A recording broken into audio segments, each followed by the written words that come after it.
일본 앞바다 대왕오징어 출현, 지진 전조? 괴담으로 일본 혼돈의 상황.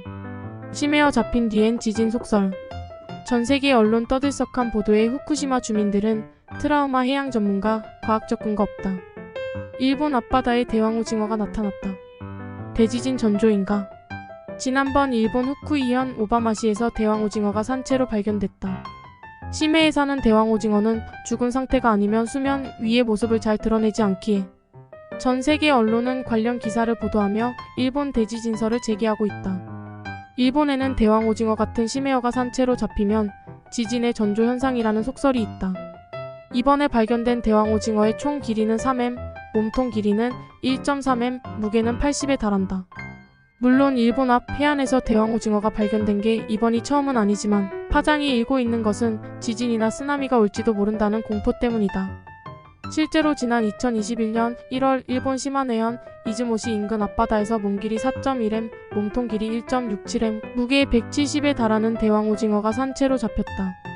그 후로 한 달이 지난 2021년 2월 13일 일본 후쿠시마현 앞바다에서 규모 7.3의 강한 지진이 발생했다. 대왕오징어는 해양성 종으로 약 20만 400m 수심에 주로 서식하며 최대 길이가 20m에 이르는 것도 있다. 전 세계적으로 분포하지만 특히 북대서양과 뉴질랜드, 북태평양 등에서 많이 발견된다. 특히 노르웨이에서는 전설의 바다 괴물 크라켄으로 통한다. 대왕오징어는 육질에 암모늄 이온을 함유하고 있어 식용으로는 사용되지 않고 있다. 대왕오징어뿐 아니라 지금까지 일본 앞바다에 등장한 심해어들은 빠짐없이 지진 괴담의 소재가 됐다. 2020년 12월 시즈오카현 누마즈시 앞바다에서 지진의 전조로 불리는 대왕산갈치가 살아있는 모습으로 발견돼 화제를 모았다. 일본에서 대왕산갈치는 용왕이 사람들에게 지진이나 쓰나미가 임박했다는 점을 알려주기 위해 보낸 상징으로 통해 일본인들은 산갈치를 용궁의 사자라는 뜻의 유구노츠카이라고 부른다. 일부 네티즌은 지난 2010년 일본 북부 해안가에서 산갈치 10여 마리가 발견된 뒤 이듬해인 2011년 3월 동일 본대 지진이 발생했다고 주장하기도 했다. 지난 2016년 4월 15일 일본 혼슈 미해현 오아세 항구에서 약 5 떨어진 해역에서 몸길이 약 5m, 몸무게 약 1t의 거대한 심해상어인 메가마우스가 한 어부의 그물에 걸린 채 발견됐다.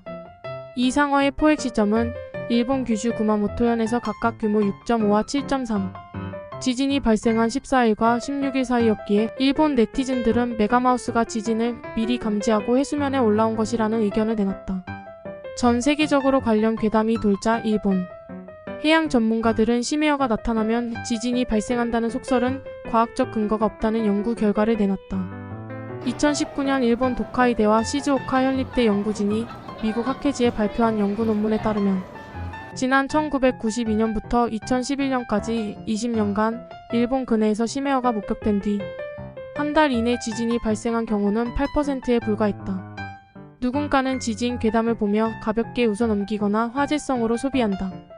우려되는 건 이런 괴담이 후쿠시마 주민들의 트라우마를 더하고 일상을 핥힐 수 있다는 점이다. 동일본 대지진 이후 이들은 집과 가족 그리고 삶을 잃었다. 그 후로 11년이 지났고 후쿠시마에는 피폭 위험을 무릅쓰고 원전으로 들어가는 기술자가 쓰나미로 잃은 어린 딸의 시신을 찾지 못해 해안을 맴도는 엄마가 원전 사고 지역 출신이라고 낙인 찍혀 왕따를 당하다 결국 고향으로 돌아온 소년의 오늘이 있다. 괴담이라는 가벼운 단어의 이면에 숨겨진 상실을 살펴야 하는 이유다. 후쿠시마에는 여전히 사람이 살고 있다. 일본에서는 대왕오징어와 같은 심해 생물이 수면 위로 올라오면 바다 아래서 지진의 전조를 느꼈기 때문이라고 생각해. 조만간 큰 지진이 일어난다는 속설이 있다. 진정 속설이 사실이 될지는 그날이 와야 알 수 있을 것이다.